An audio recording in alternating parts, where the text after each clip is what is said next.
at Bourne Beach Studios, of course. And we have a special guest today, Stafford Slick. Special guest. Special. I'll take it. Because he's a Vikings fan. Skol. That's right. Absolutely. Thanks for having me, guys. First Vikings fan besides me on the podcast.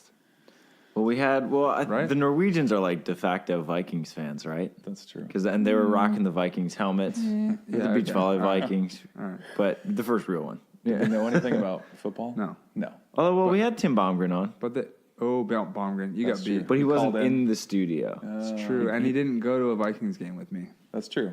Your first Vikings game. It was my first. Yeah.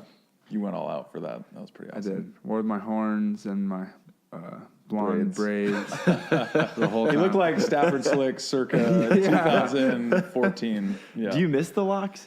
No, I don't. It was a lot of work. People ask me that. It's weird how many people ask me if I miss my hair. I forgot you had it until you just mentioned it. Until just now, yeah. And there's still people that come up to me like at tournaments, like, "Whoa, when did you cut your hair?" I was like, "That was like 2 or 3 years ago." Yeah, it was a while ago. Yeah, I guess People don't forget. I guess people don't forget. Yeah. No, it got to be a little bit of a chore, so I'm glad I got rid of it, donated it. So, yeah. And it's not coming back like the clean cut look. It's not making an appearance again. Yeah, I think that phase of my life is over. It's funny. I talked to some of my good friends about that, and every once in a while, I just kind of say, "Why didn't you guys tell me like what I look like? Like, why didn't you just kind of level with me?" And they said they tried, but I just wouldn't hear it at the time.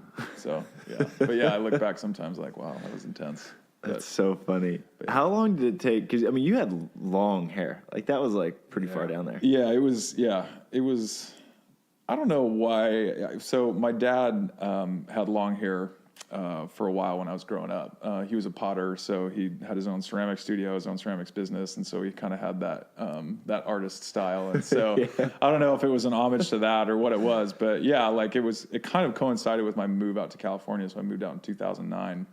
And I just didn't get a haircut again, which is pretty much how you grow your hair. So anyone can do it. But yeah, so I just started growing it out, and then I guess it started to become like a thing, and then Paul Mitchell got involved and whatever, and so there you go. It worked out for a while. Yeah, it was a good statement look. Sure. For beach volleyball, you got to create your own brand. It works for that. Yeah, absolutely. And then right when you cut the locks, you got the goggles. I got jetted in the face. Became goggle guy. The goggle guy. Yeah, yeah. I'm always looking for new things. So the goggles entered in 2016. Yeah. You're rocking the Wiley X hat now. That's right. Yeah, you the exactly. The hair got for your those sponsor. of you that can't goggles. see through the radio. Yeah. Yeah. No, Wiley X came through clutch for me for sure with that. People ask about that quite a bit too, just after they heckle and make fun of me for wearing ski goggles, even though they're not ski goggles. It's kind of funny. People always ask if I get made fun of for it and heckled, and yeah, obviously Rosie Raiders called me Horace Grant for a while, Kurt Rambis, and just go back to the mountain, stuff like that. So no, I get it, but then. Like beach volleyball is rad because they're just sitting right there, and I'll be like, "Oh no, I lost vision for like 3 hours. I almost lost an eye. Like it's pretty serious." And like, oh whoa, I didn't know. I'm so sorry. Empathy isn't the strong suit of Rosie's Raiders. Yeah, right. Well, yeah, exactly. The Raiders, I can. There's no hope for them, but for the rest of humanity, there's a little bit of empathy that strikes a chord with them. I guess when you get the real story. So. But yeah, lots of stories that come up when playing volleyball. For sure. What comes to mind when you hear hot buns? Hot buns? I have no idea. No, what was this? Hot buns. Hot buns. Oh yeah. Hot Sorry, buns. I didn't remember how you said it in Chinese. Yeah, right. Yeah, we didn't know either. Yeah. Oh, that was unreal. Yeah. Is that still up? What is that? It's got to be on one of you guys' stories. It was a fun Instagram Casey hunt. Patterson. Yeah, well, Casey. Yeah, so Casey Patterson obviously made a YouTube video of it. So we won our pool in China, and then we had to buy the whole next day. So there was this cycling like electronic voice that was just echoing through like the back alley behind our hotel. And there was like this, it was a crazy market too, like fresh food market, vegetables and meat. More than and all just this sort of food. stuff. More than just food. There was a lot of stuff going on back there. Yeah. So it was just a buzz of activity, but over all of that noise, this just like crazy noise repeated all day long. Everyone in the hotel, all the players, the whole time, are like, you guys hear that? Like, what is the most annoying thing on earth? People are like sleeping with pillows on their heads to like, because it goes from like 6 a.m. to like 8 p.m. So. I was picturing like someone playing Street Fighter really loud and like doing the same move. Exactly. Yeah, that's what it sounded like. It was like Ken Ryu, like, Dude, it was. We thought for sure it was like some video game or something, and we get down and we're like kind of scoping through this Chinese market. Yeah. So we went on like filmed it. A scavenger hunt. Yeah. But yeah, I did it through my live story on Instagram, and then Casey ended up taking a bunch of clips from all of that and put it into a YouTube video, so you can go check it out. But yeah, it was like steamed buns, like from Kung Fu Panda, like the little buns he eats. It was just steamed like buns, pork, not hot buns. Yeah, that's why you didn't recognize. Yeah, see, I was like, how did steam buns? We just got back, Stafford. It was like 3 weeks ago. I know. Steam buns. Feels like forever ago. But yeah, no, it was just this guy standing next to this bullhorn that had this little electronic box, like voice box, just charging into it, just lighting up the whole neighborhood. It was unbelievable. Buns. Yeah. Can you imagine working anywhere in that vicinity? He does it from 8 a.m. to 5. Yeah, all day. I mean, it was all day long. It was all day long.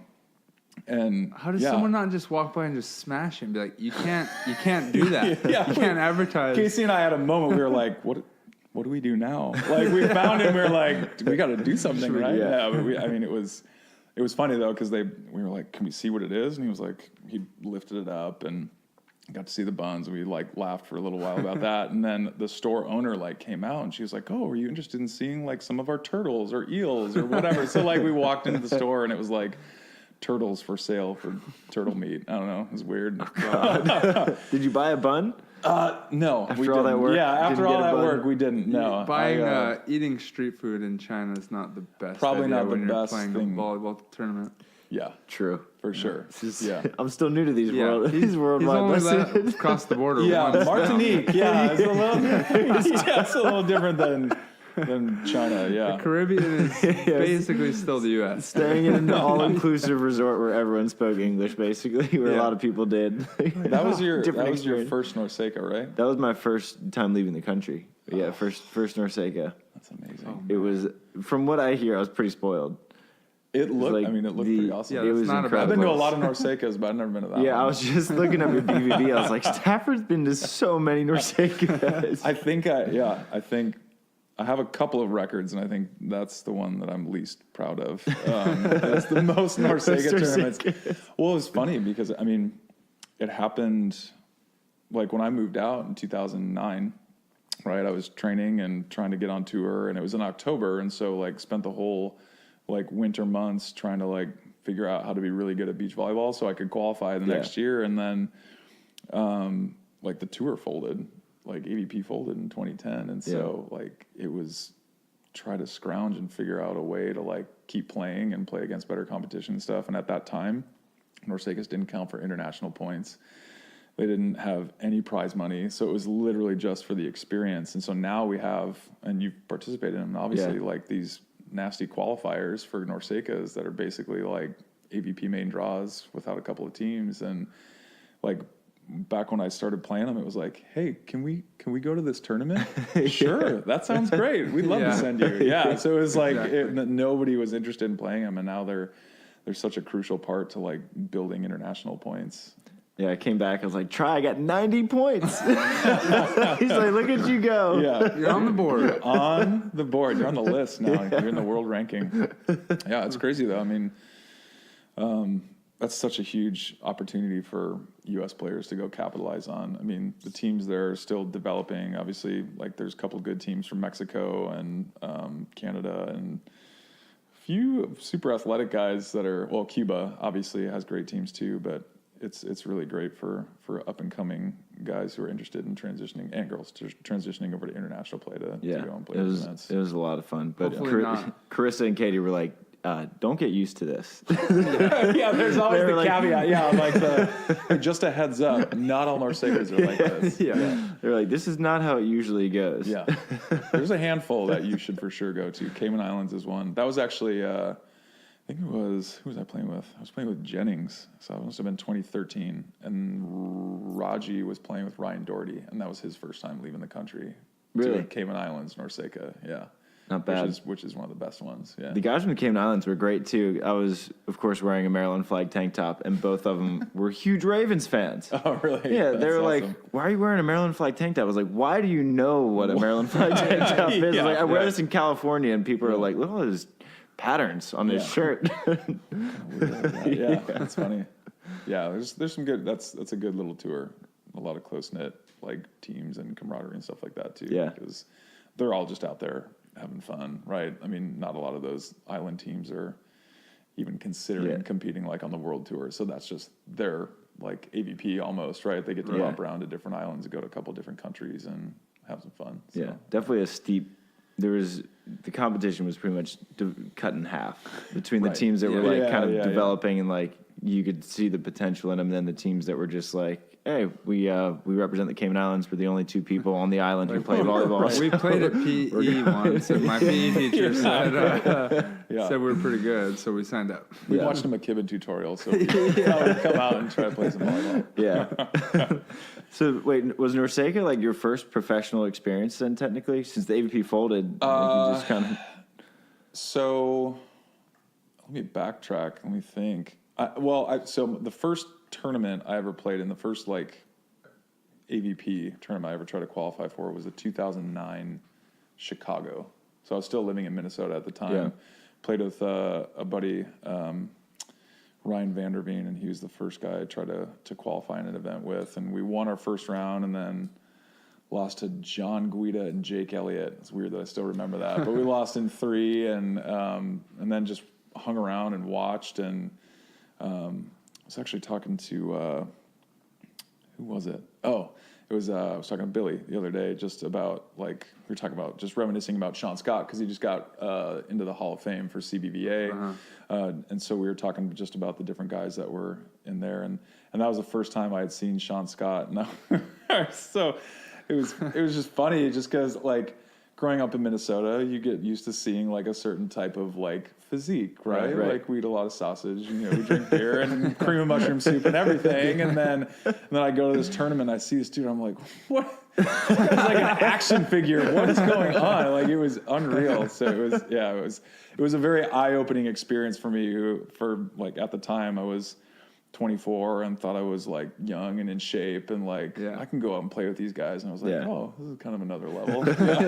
So that was a definite eye opener for me. But so then after I moved out, because that was in September, and then I moved out like a month and a half later, and then the NORCECA tour kind of happened, or it was happening. Like those again, you could just kind of sign up for the events. So I played with Marcin Jagoda. He's a guy used to be from Santa Monica, or played in Santa Monica, and he kind of took me under his wing a little bit and played some events with him. And then, it was crazy that first year. And then tried to qualify in Huntington. There was like 108 teams like in the qualifier, similar to what's going on now. Yeah. And got knocked out by Dana Camacho and Mike Brinsing at the time. And and then my first main draw was just like a gimme. It was the Dain Blanton wild card in 2010. Oh, nice. So not a bad call up. Yeah. So exactly. No, it was huge for me. And I don't think that would have happened had I not played like some of those NORCECA events, because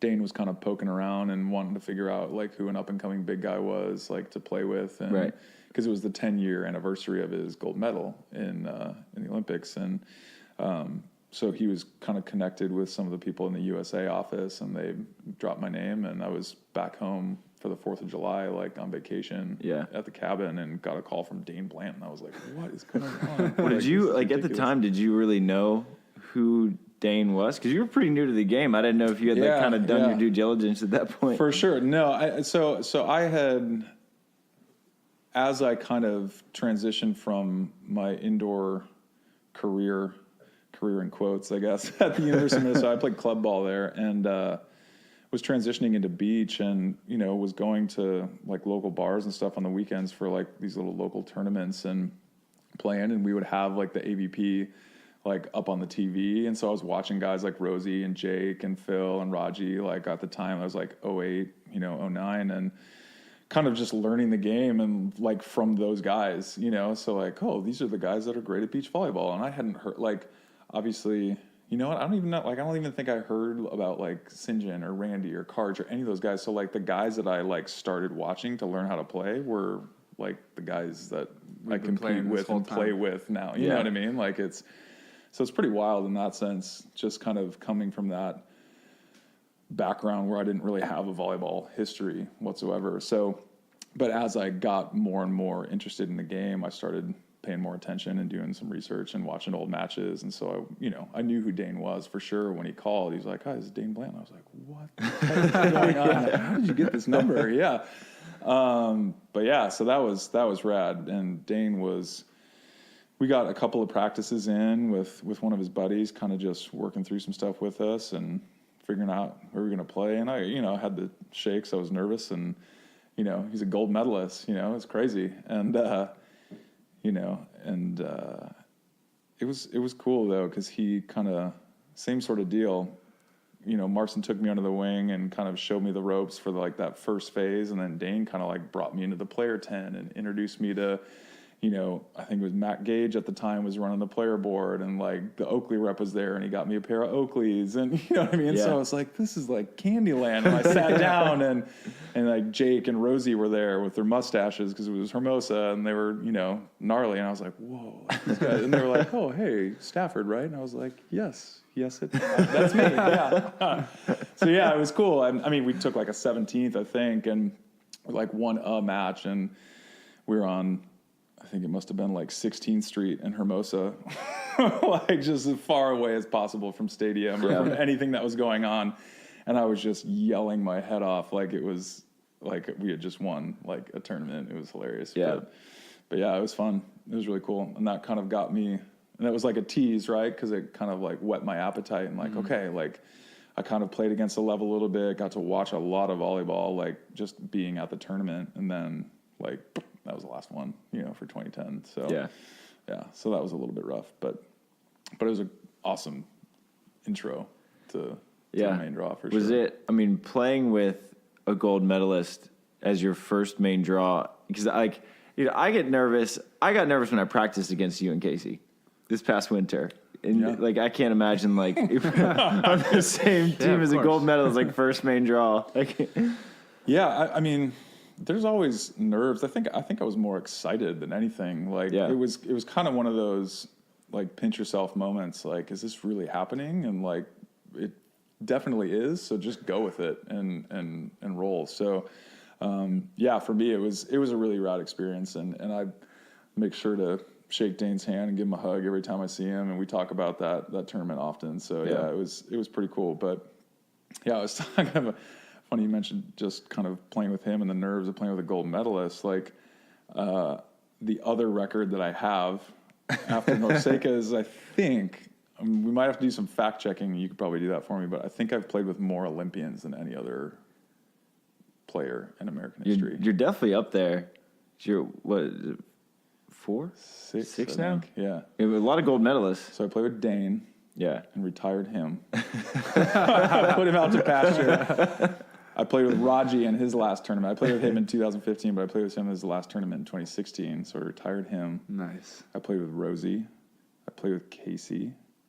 I played with Adrian Carambula. Yep. Wow. He wasn't an Olympian at the time, but he is now. True. Get that added back in. Yeah, exactly. And then I played with Reid Priddy in a tournament. There we go. In a NORCECA. That was NORCECA, right? Yeah. So it's 6. Wow. Pretty gnarly. Holy cow. Yeah. 6 in what, like 9 years? Yeah. Kind of? Yeah. Well, I guess let's start it in 2010. Dain, so 8 years. Yeah. Right. Just another thing I probably have a record for. I have a lot of partners too. Yeah. But yeah, so that was kind of a crazy situation. I mean, it was cool that, I could kind of take a look at it in a lot of different ways of, you know, those guys kind of seeing something in me and some potential and you know,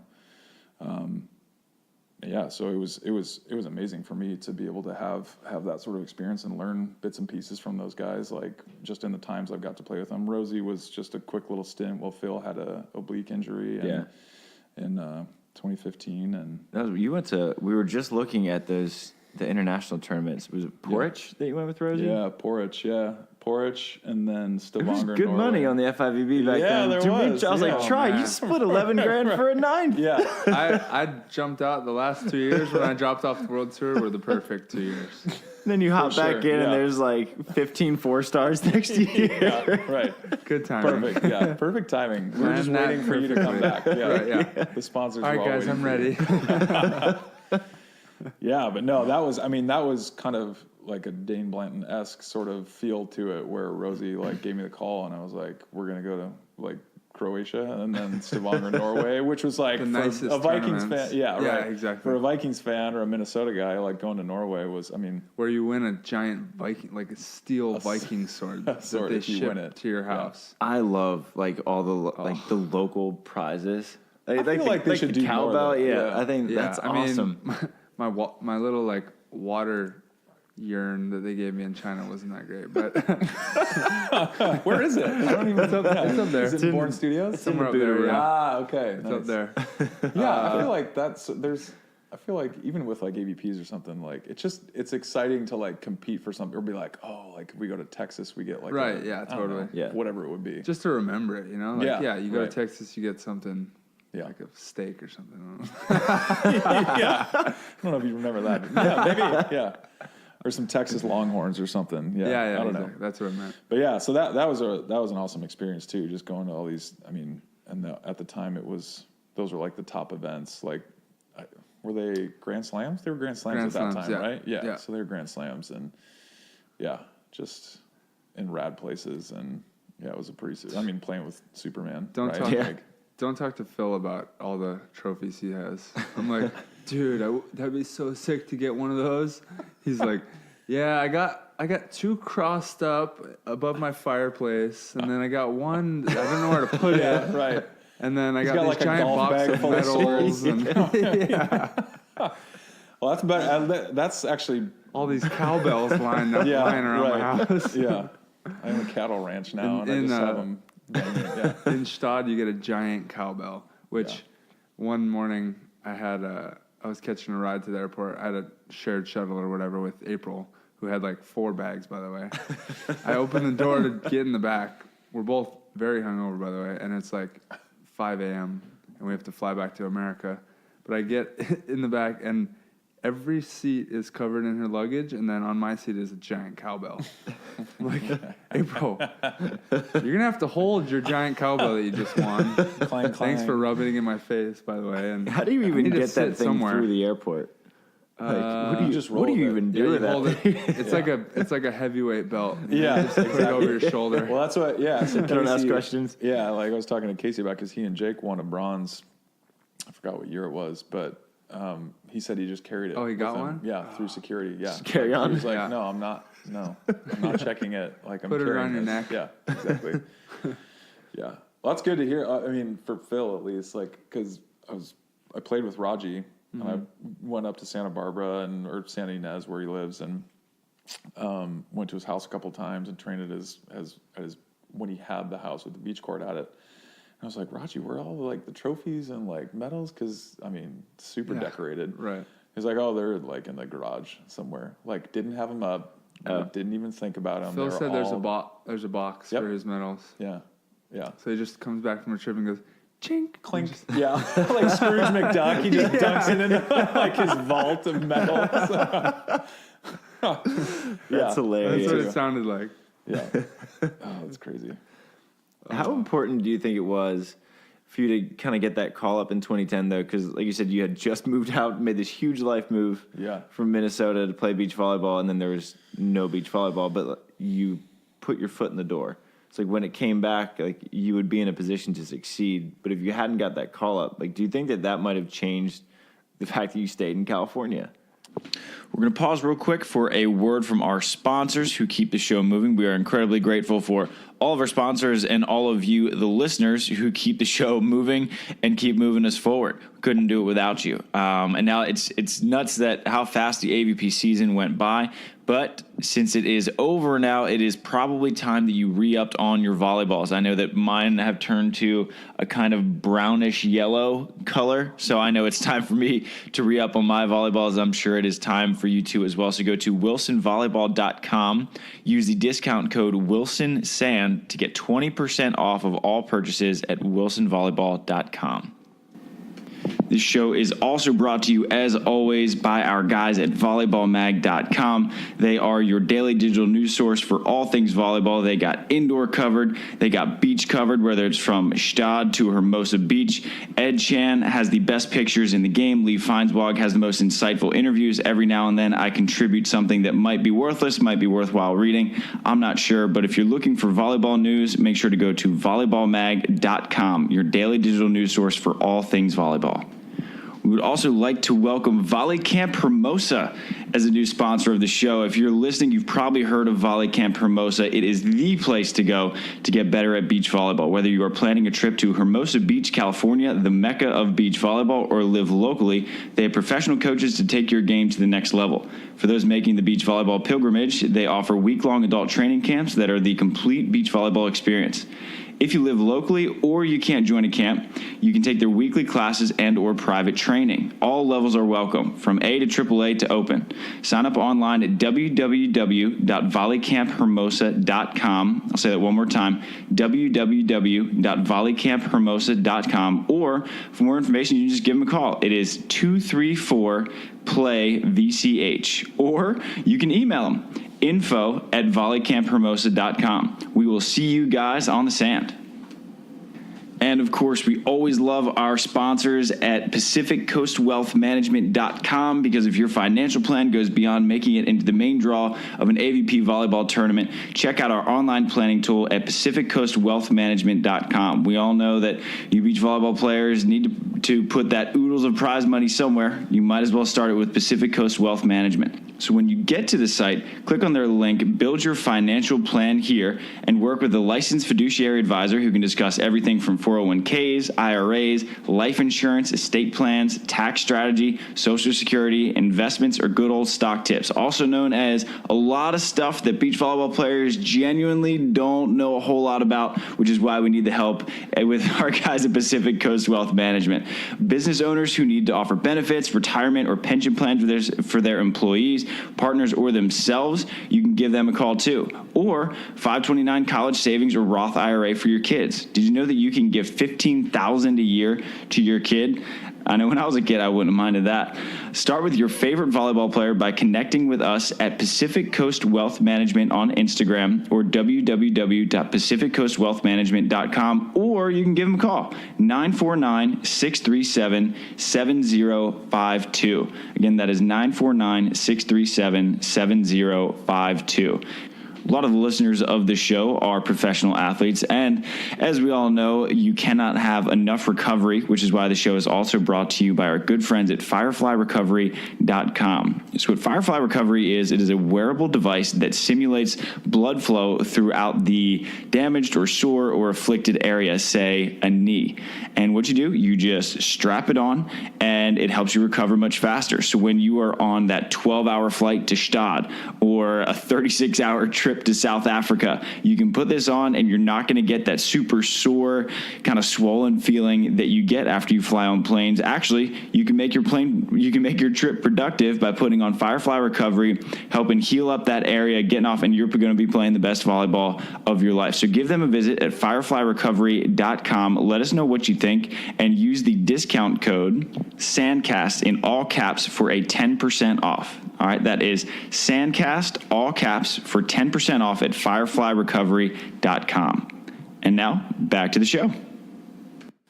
Yeah, that's a good question. You must do this a lot.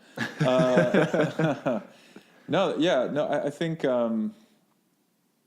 there are a number of factors that kind of kept me out here. One is for sure just I don't want to be the guy that went out and tucked tail and went back. Right. I think getting the call was like, again, it was for one tournament. I knew it was going to be for one tournament. I don't know how much of a factor that was in terms of like, oh, now I'm going to stay for sure. But I think it allowed me to realize that someone else who had competed at a really high level at least had some thought that I had potential, right? Or could succeed at it, right? And so, hey, I'm going to pick you up and we're going to, roll the dice and go play this event. So that was encouraging. I mean, at that time, just because the tour had folded, like just being a part of the USA kind of high performance program, I mean, that's ultimately like the decision. That was the deciding factor for me to move out. Like right in the initiation of that high performance program in 2009, I went to a tryout in Muskegon, Michigan, road trip with my dad out there, did the whole tryout, and then it was like a selected group that got to come out for 2 weeks to Hermosa in June. And so I just graduated from my master's program, didn't have a job yet. I was like, whatever, man, let's do this. So I went out and spent 2 weeks with that training group and was in Hermosa the whole time and thought, well, this seems like a good place to be. So it's not bad out here. So yeah, that was kind of it for me. That was the deciding factor of at least it's worth a shot to go try to make it happen. So, but yeah, fast forward to 2010, when everything kind of started crumbling, I think I had set myself up pretty good I was working full time, right? Yeah. I mean, there's no way you can there's ways you can survive for sure. And you've had guests on who survive in a lot of creative ways. It's on. Yeah, it's on. But for me, it was, I'd graduated with a master's and I wanted to put that to use. And so I was working full time and working remotely. So I had some flexibility to get out and train and do stuff like that. And, so I think having that full-time job was like, okay, like I can make this work. Like I can live in California, like stuff's like a little rough right now as far as beach volleyball is concerned. But, I think somebody at the time compared it to like the stock market, like the market's low, like you invest. Like now's the time where you put in work. So like when it comes back, like you can be in it. Right. I've never thought of it like that, but that's a really good way to put it. That's what it seems like. Like me coming back right now, I'm like, all right, like it sucked the last 2 years, but like I can see things gaining a lot of momentum right now. Like, buy in now, put your work in now for sure. Because you want to be peaking in the next year or two. Right. Obviously, it goes with the Olympic quad, and that's pretty obvious. But there's a lot more going on besides that. That's a good way to put it, though. Yeah, I mean, so that for me, like.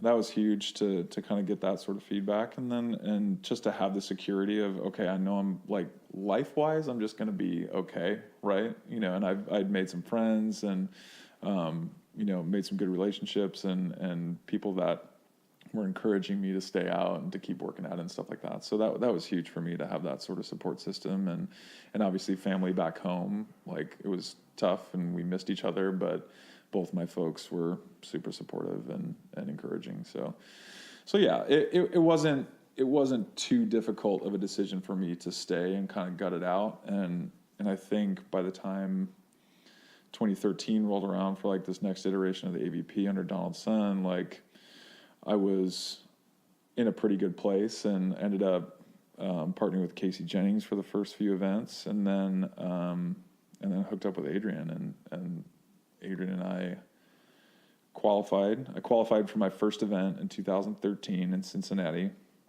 then we took a 7th. And then there was, you're not going to like this. New Jersey? In Jersey, in Atlantic City, So yeah, but we got to gamble that whole time. It was way more fun for us. But and that for me was huge. Like that tournament. So it was Atlantic City. It was an 8-team tournament, so they had 7 automatic entries and 1 through a qualifier, and Adrian and I won the qualifier, and so we got to play, and then... Oh, that was through the quali you guys did that? Yeah. So no wonder it hurt so bad. We lost to a qualifier team, but we ended up beating Try and Hayden to get to a 5th, so we had a 7th and a 5th, and then, we were in the draw after that. So, I didn't necessarily have, like,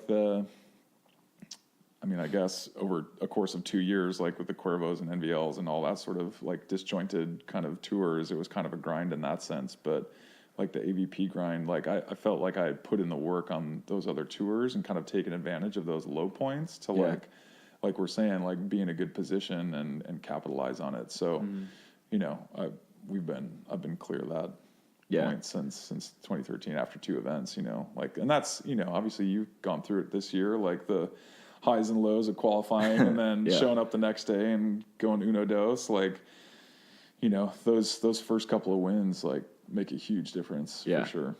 So, yeah, that was clutch. But speaking of a grind, you mentioned Adrian. How about that guy's grind? He's been like for sure a prisoner of volleyball over in, not that Italy's a terrible place. He's living in Rome, but we got to get that guy on the podcast one of these days. Yeah, he's got for a crazy story too. Yeah, absolutely. Yeah, and he and I keep in touch. We saw each other at a couple of events this year. And Wilson ambassador, fellow Wilson ambassador. Yeah, I mean that guy was and still is like family, and he lived in my house for a while, so he was kind of family. Oh wow, yeah. But yeah, no, he's kind of in a interesting situation over there. I know he's got some family over with him now, so that's helping out for sure. But yeah, we're hoping he can come back at some point here. I don't know what the logistics of that are, but he's trying to figure it out. And then such a good dude. Yeah, good dude. Heck of a volleyball player. Just like an athletic talent, right? Like he invented his own brand of volleyball.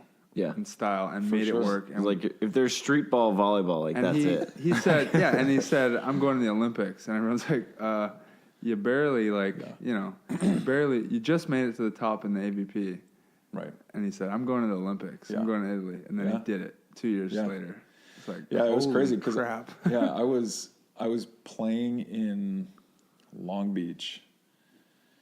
Cause so in 2014, that was our second season together. I was playing international with Will Montgomery, and then I was playing AVPs with Adrian. So that was another Stafford's interesting partner story. It was awesome because Will and I were playing in that Long Beach tournament, and that's where he had his tryout with Palau. Like Palau came, Palau was the coach for Italy for a long time, and he came down and. Rafu was there, actually. So Rafu, Roberto Rodriguez, Ed Ratledge's partner this year, gnarly defender, Puerto Rican guy. He and Rafu go back a long time. We had him on. Oh, you did? Perfect. Yeah. So everybody, They know. All right, y'all. It is the holiday season, so it's giveaway time. We are in the giving mood here at SANDCAST, and Stafford Slick has agreed to give away a Wilson volleyball that is signed by the Viking himself, Stafford Slick. So here is how you enter the contest to win Stafford's ball. You have to post a picture of your holiday decorations with Wilson somewhere in it. You could get a Wilson volleyball ornament. You could put Wilson as the centerpiece instead of an angel or a star at the top of the tree. Just throw Wilson on top. Whatever it is, we want you to both follow Stafford and Wilson Volleyball on Instagram. You can find them yourself. Tag them in the photo of you using Wilson in your holiday decorations, and the SANDCAST squad and Stafford will determine our winner and send you the Stafford Slick signed volleyball. So looking forward to seeing these posts. It's Christmas season. Let's have some fun with this. So enjoy the rest of our episode with Stafford Slick. Looking forward to seeing what you guys come up with. But yeah, so Rafu set for him and Adrian was so jacked up. We rode back up to our place together, and he was all fired up. And every target he pointed to, I hit it on the first try. He said he was just lights out. And then he got the call and got to play with Rangeri. And I mean, again, similar sort of situation where you invent your own style of volleyball. You have your own unique style that guys in the U.S. have seen, but guys on the World Tour haven't seen at all. Right. And then you show up right at the start of Olympic qualification, and guys don't know what to do with you. And then you get a couple of great finishes. With swag and super everything. Swag. Yeah. Gangster level swag. And you roll in and you qualify for the Olympics, Iverson dude. rolling in at what was he, 5'10"? It's a good comparison. Yeah. Just with his baggy clothes and all that. For sure. Yeah. No, he's got his own style. Yeah, no, he's he's a good dude, and nothing but the best for him. So I hope he gets to come over here and do a show with you guys for sure at some point. Yeah. That would be a fun one. Yeah. That must have been We'll fun bring to it play to with him him if we need too. to. Yeah, there you go. What's that? That must have been fun because I know, like, I mean, you had played a couple main draws with Casey, but then like I feel like you really made your mark with Adrian, and that's kind of when you sort of broke out. I feel like that was probably a really fun guy to do that with. Yeah. Just because like you have to watch Adrian play volleyball, Right. when he's there. Yeah. No, it was really interesting how many times people would just kind of like walk past him or, just not even take a second look at him. And then he'd walk out onto the court and people would be like, what's this guy? Is he like shagging balls? Or like, what's going on? And that absolutely fueled him, right? Oh, like yeah. that's what he wanted. He wanted hecklers. He wanted people just to like, the more beers were flowing, like he would send beers over to guys, like to get them to keep them going. Like he loved it. And so, yeah, he's just one of those just exceptionally naturally talented. Yeah. Like I took him bowling once he says his first time ever. Yeah. He was throwing a straight ball. Everyone watches Adrian play volleyball, like he uses his wrist better than anyone, almost, with the exception of maybe Casey Patterson. I don't know. You guys can fight over that. I'd throw Rafu into the mix. Yeah? Well, Rafu's wrist is nasty. let's all agree that they're equally nasty. So Adrian's like throwing a straight ball for for the first game, and he bowls like an 85 or something like that. And I was like, you should try curving it. And he was like, what do you mean? You can do that? Yeah, you can do that? Yeah, and then he bowls like a 165 or something like that. He's just like, hustling. He's like, I should do that with Yeah. $30 He might have on the been line. Yeah, right, exactly. Yeah. He's a better too. Loves his fantasy football a bit. But yeah, kind of Rosie-esque in a way where he just does stuff that you're like, what did just happen? Yeah. It's so frustrating to play against, too. For sure. I remember on the World Tour, I forget what the exact story is, but eventually everyone was calling him Physio because they thought that he was just following the teams around. He was the physio. Someone thought he was a physio, and then Hayden just laid Just it on took him. it? Yeah, Yeah. that was just his nickname from then on. That's so funny. Oh, it's so good. Your most recent Olympian you played with this year, Yep. with Casey. And I know that partnership is now moving on. So you're back with a new old partner. In yeah. Billy Allen. Yeah. So what prompted that decision making? Yeah. So weird. I didn't think you were going to ask that question. We warmed you up for a little bit. We Right, got you a yeah. glass of wine. Yeah, contrary to what the Chug Dig that magazine, wine there. Yeah, yeah. It was kind of funny. It was interesting how many people sent me like a text of like the Dig magazine page where Casey wrote, because he does like the top 10 things or whatever. It's Right. like, oh, Stafford and I are making a run for 2020 in Tokyo, and yeah, I mean, at the time, I mean, and I think throughout the whole season, like that was our plan, and we had mixed results. And it wasn't for lack of trying. We went through a couple of different coaches. We went through a couple of different methodologies as far as like practice was concerned. Started getting support through Tyler Hildebrand and the USA national team, the training team there, and got some good insight. And Tyler obviously has, the best record or the best knowledge of how Casey operates and how we could work together as a team, having coached him and Jake to the Olympics. And, so we pooled a lot of resources, and I think the year, like the honeymoon phase, was pretty great. Like we were training, working really hard, and that started, essentially a year ago now in November. But then we're trying a few different things with me on the right side and that sort of stuff. So we went through all of these kind of different ups and downs and highs and lows. And, I don't think we ever found just like that steady groove that you see with the top teams, whether it's in the world or on the AVP. You see that steady progression of like, we're building every tournament and getting better. And I think we had flashes of really great volleyball. But I think the consistency is something that we were both looking for. And so when it ultimately kind of came to the end of the season after Vegas, and another finish that we were pretty disappointed with, like Casey mentioned it in the Dig write-up that he did, is our communication. Like we felt like we were the one seed in communication. Like Casey has had kind of a history of storming off after losses, and he's taken a lot of flack for that over the years. But he's definitely learned from that experience, and we didn't have moments like that. Or if we did, they were few and far between. And if they did happen, it's because we were both so frustrated that we both kind of went away and then came back. But we always came back and had great conversations about what we needed to improve on, where we thought the breakdown was. And,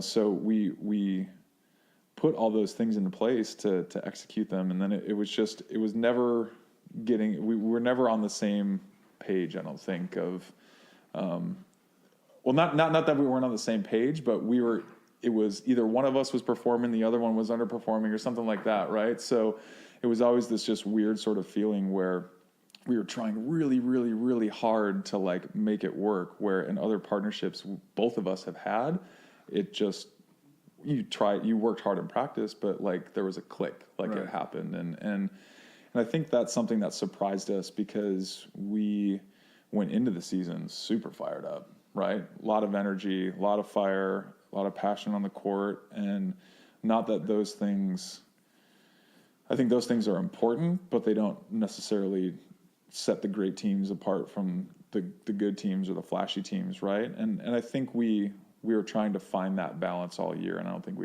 just don't think we ever found it. And so when it came time to have that conversation, it was pretty amicable. We were both on the same page, and like I said, it just felt like we were trying too hard and not getting anywhere. And so maybe it just wasn't the right fit.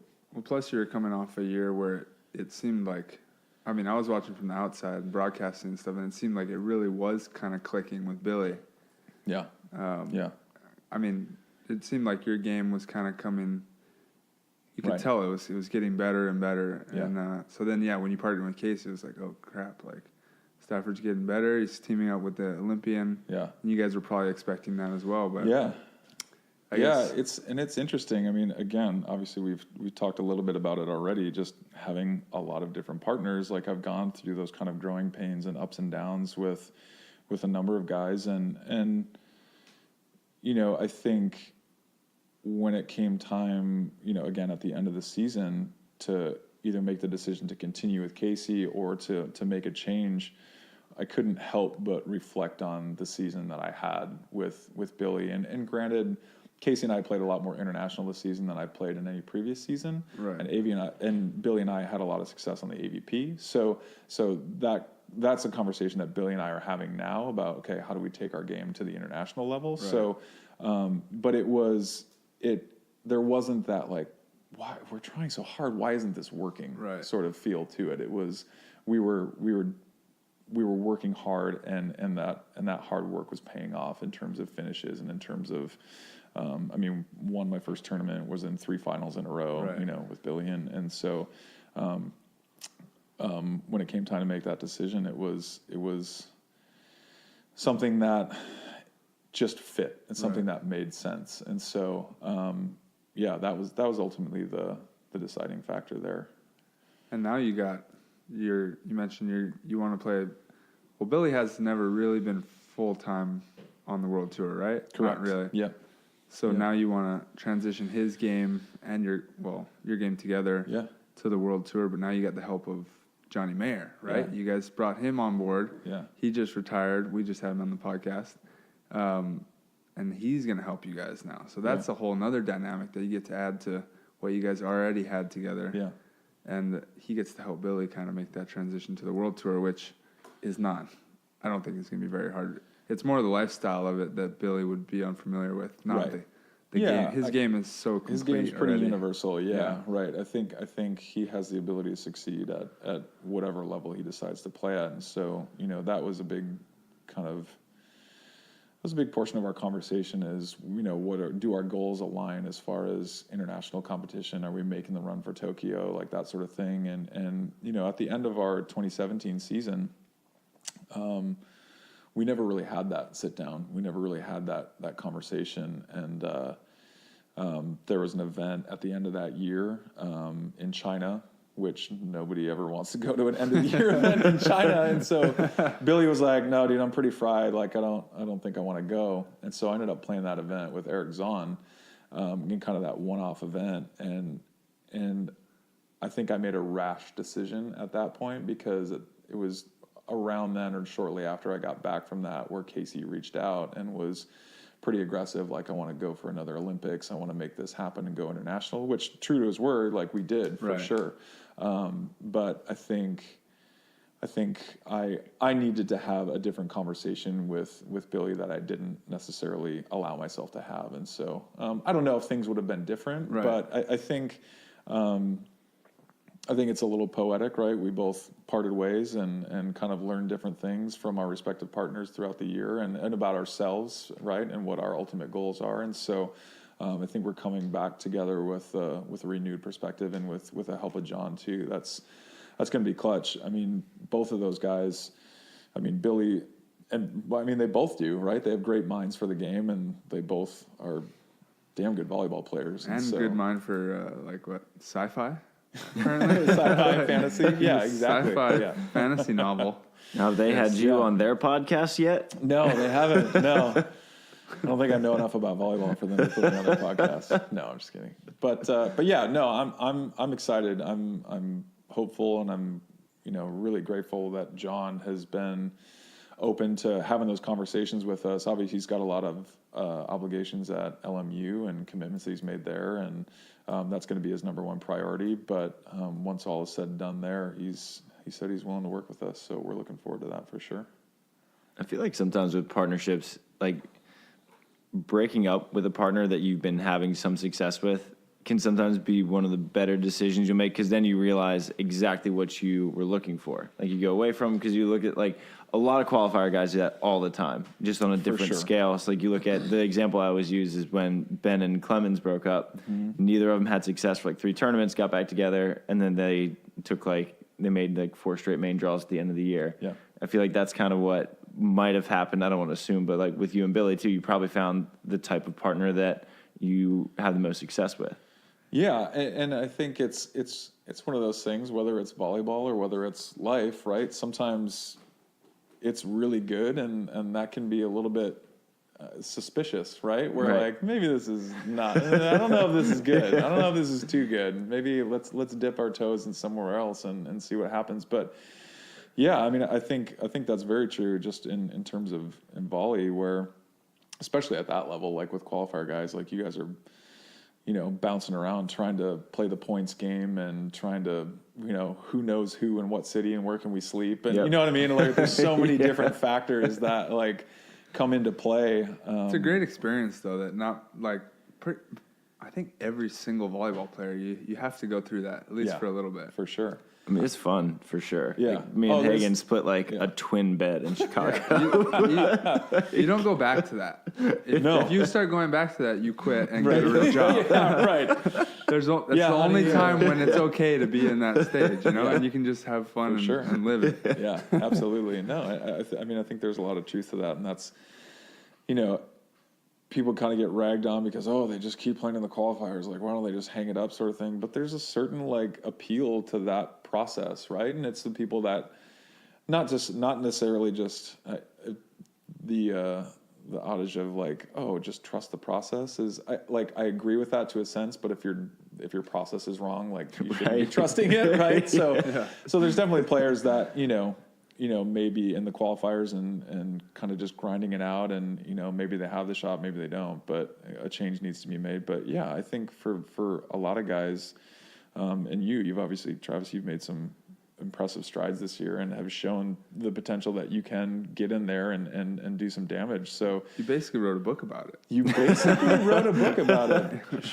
Just a plug, right? Should we pause? Should we take a commercial break for the plug? But no, I think embracing, especially if you've got buddies, right? Like, you're all competing against each other, but like one of your buddies gets in, you're like, God dang it, I wish that was me, but congrats, dude. Like, that's huge, like, and Try's right. You don't go back to that, because if you get to a certain level and you're in the draw and then you start fading back into that area, it might be time. Unless you're Ratledge, then you just. Although he's never faded back to that, has he? He's just kind of. Well, he was in. So I played Ed in the Huntington Beach qualifier of 2016. So he was in qualifiers as recently as 16, and then he just won. He's on just the most steady and slow incline. Just, and he's been around so long that he just won a tournament. Yeah.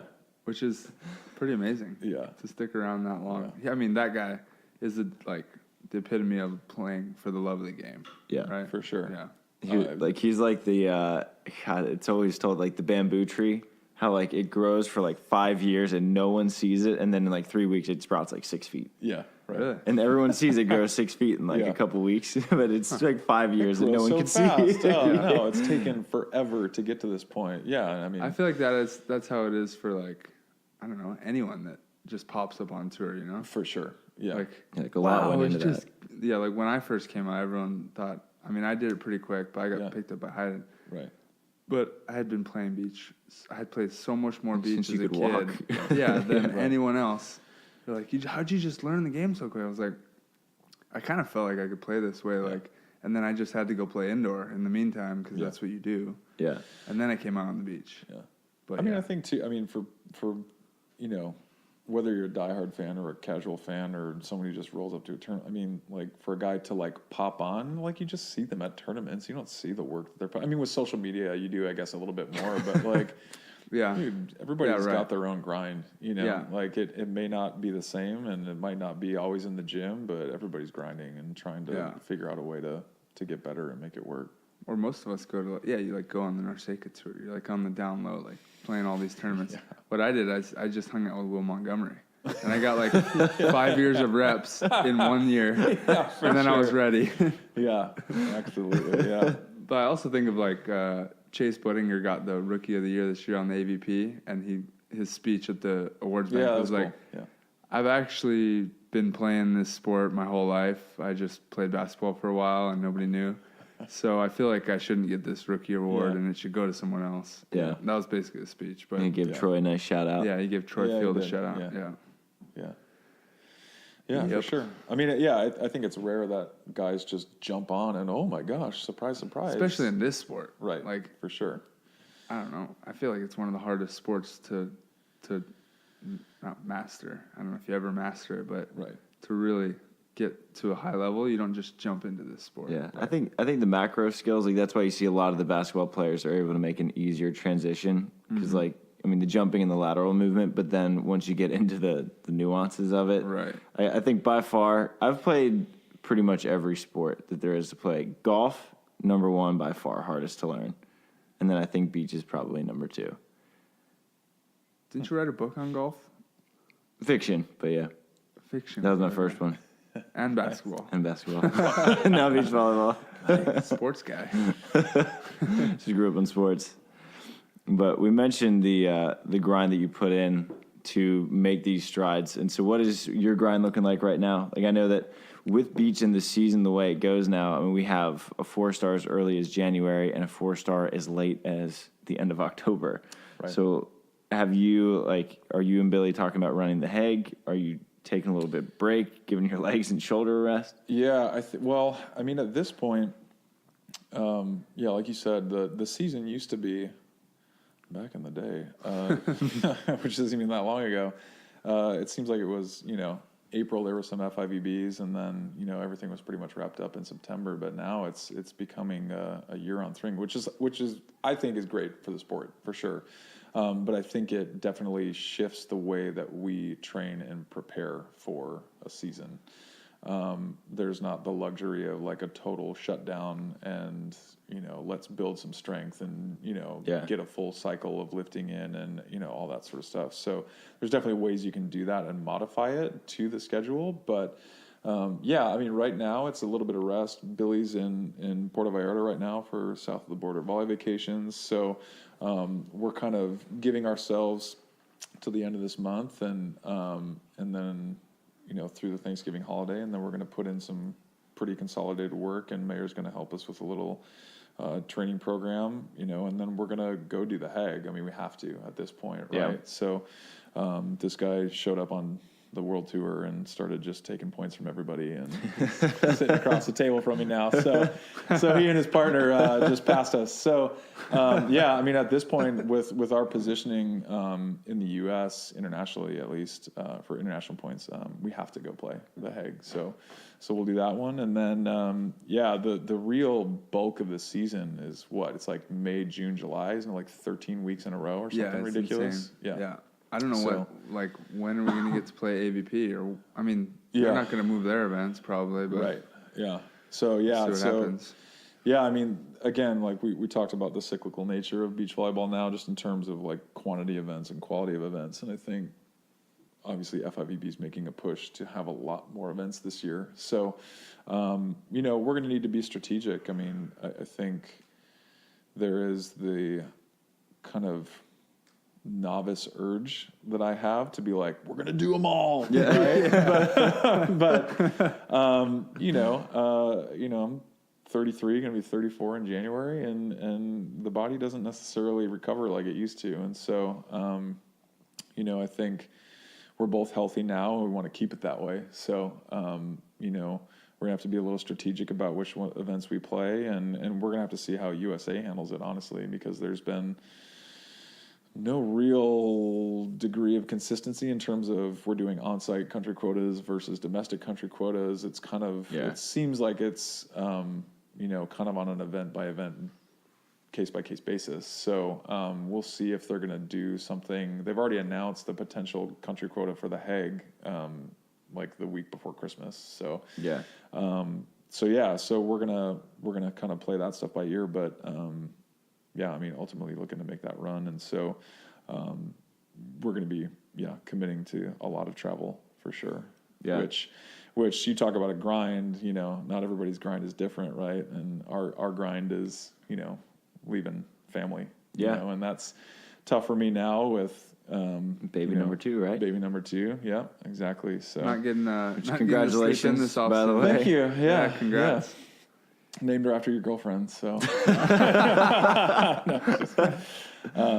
But yeah, no. So that's you know, towards the end of this season, even. I mean, we got knocked out of Manhattan Saturday night, 15-12, and then had her the next morning at 6 a.m. So it was, you know, so it's a wild shift of emotions. Yeah, it was intense. Yeah, it was cool though. I mean, it was beautiful, and Julie crushed it, and you know, I think she was in labor for like half hour. Like it was, no way. It was nuts. Yeah, it was awesome. Yeah, it was, just dominated that. Yeah, absolutely. So, but yeah, and then it was, you know, it was tough. Like the first 6 weeks of her life, I think I was there for 4 of them, or I was there for 2 of them. Yeah. Dang. So yeah, it was just kind of weird, kind of saying, "Hi, little one, good to meet you," and then taking off, you know. So, but yeah, so that's I mean, but that's just another factor and part of the life we choose, right? So yeah. Like did having Casey around help you with that, because he's probably had to do something very similar, but 4 times? Oh yeah, for sure. Yeah. Hey, nice to meet you. I'm out. I'll see you when you're like walking. Yeah. Yeah. Well, for sure. I mean, and that's not quite that bad. Yeah, not quite that long. But I mean, yeah, I think we were on the road this year, and Blake, his youngest, took her first steps while he was watching on FaceTime, or said her first words. Wow. And so, you know, it's stuff that you don't necessarily think about. I mean, we're not like military spouses by any means, where we're gone for, you know, 6 months at a time or whatever it is. But, you know, it takes a toll for sure. And you miss out on moments. Like, you know, my son's birthday is July 1st. You know, he's had 2 birthdays, and I haven't been there. I've only been there for one of them. Right. And, you know, for the next couple of seasons at least, like I probably won't be there. So, you know, you take the time you can get, and, you know, I mean, he doesn't know when his birthday is, so we just celebrate a different day. But yeah, there's just different things that, you know, if you're 25, 26 and just hungry and fired up, like it's just, those are things you don't have to think about. You know? Right. So you're not sleeping in like me right now. Yeah. What time do you wake up, Trey? I set my alarm for like 8:39. You set an alarm for 9. That's amazing. Daylight savings has screwed me up, though, man. Oh yeah, for sure. Might as well do it while I can. I don't need to set an alarm anymore. My dog literally punches me in the face at 6 every morning. I mean, it's like it is basically as reliable as an alarm clock. Yeah. You just pause straight to the face. Like, Dad, it's time to get up. Time to go. Yeah. My dog will sleep the entire day. Bentley. You two get along, pissed. huh? He gets pissed, when he has to get out of bed. He's like, Bentley Gabby- gave you the standard introduction, though. Oh, yeah. He really was not a huge fan of Anders. Oh yeah. The only guest that he's bit is Anders Mole. He barks at everybody. Bit Anders, yeah. Did he try to get too friendly with him too fast? And it was the week before I played Anders in the semis in Vegas, so Sabotage. it almost worked. And then he crushed San Juan in the tournament, but whatever. It's okay. You're in It was a familiar good shot. territory with everybody else. It Yeah. was a good shot. Have you played the Norwegians yet? Only a couple of rallies back and forth in the King of the Court Yeah. series. What did you think of the King of the Court? I liked it. I thought it was rad. I thought Wilco and the whole Sportworks crew, like, they crushed it. I think it was an awesome event. Awesome series of events. We were one of the fortunate few teams that got to do all 4 of them. So yeah, we did Utrecht in Netherlands and then went straight to Belgium the next day and then flew to Hawaii and then came back to Huntington. I think it's cool. I think I think their flexibility with, we'll just, if you guys don't like this rule, like, let's talk about it. Yeah. Maybe we'll change it, right? Like, Yeah. they really don't have anyone to answer to, right? They got sanctioned by the FIVB, so they're stoked with that. But they're writing their own rules right now, and so they're just kind of making it whatever the players think. They sent out a big survey and are taking a lot of feedback right now. So, which is kind of refreshing, right? Because I feel like, I mean, with the AVP, there were some rule changes, but there was a player committee meeting and a couple of meetings about it, but it wasn't like, hey, what do you guys think about this? Let's take your feedback. And it was kind of like, here's what we think we're going to do, right? Yeah. Which is okay. It's ended up working out. I think there's a lot of mixed reviews about the freeze, but yeah, I think what they're doing is refreshing. I think it adds a different style to the game. I think something that was really cool, well, not really cool because Musin was hurt, but Alexander Brouwer from Netherlands ended up playing with Oleg Stoyanovsky from Russia. Huge. Monster. Yeah. Oleg. Yeah. Sasquatch. Fitting name. Yeah, no, he's a beast and he's like 12 or something. I don't know. And but that was rad. I mean, two different styles of play, but like 2 guys from different countries fighting language barriers to figure out how to play on the court. And it for a fan that's been invested and knows who those players are, it makes it like a really cool experience, right? To the casual observer, it's just a faster paced, like higher intensity, like, time constraints, all that sort of stuff. But to fans that are really invested in the sport, like you could almost do it where like fans could get involved and do like a fantasy draft and like, pick players or something like that, like, and like someone could pitch that to Sportworks and they'd be like, oh yeah, I like that idea. Maybe we'll do that for one. Right. I thought it was cool when I was like off on the side, I'm looking up at this fans and they're all like, you can just see everyone's heads at the same time. They watch the point and then all their heads go up to the scoreboard. Yeah. And they all go down. Yeah. They're like fully engaged the entire time, and so are we. For sure. I thought it was pretty cool. Yeah, it's just I think the anticipation and the excitement of like getting over to the king side, it was like something that I wasn't really prepared for. I was like so fired up. Anytime we earned a point, I was like, yes, let's go do this. Or not earned a point, but even just got the chance to like go over to the king side. Yeah, and then obviously if you go on a run while you're over there, it's just amazing.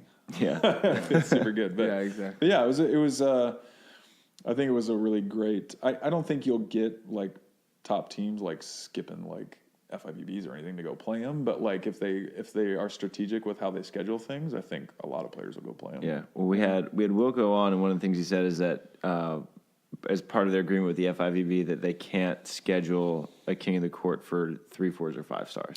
It sure. has to be Yeah, so there you pretty, go. which I don't think any of the 2-star guys would probably be invited like right off the bat anyway. Right. Yeah. So- Yeah.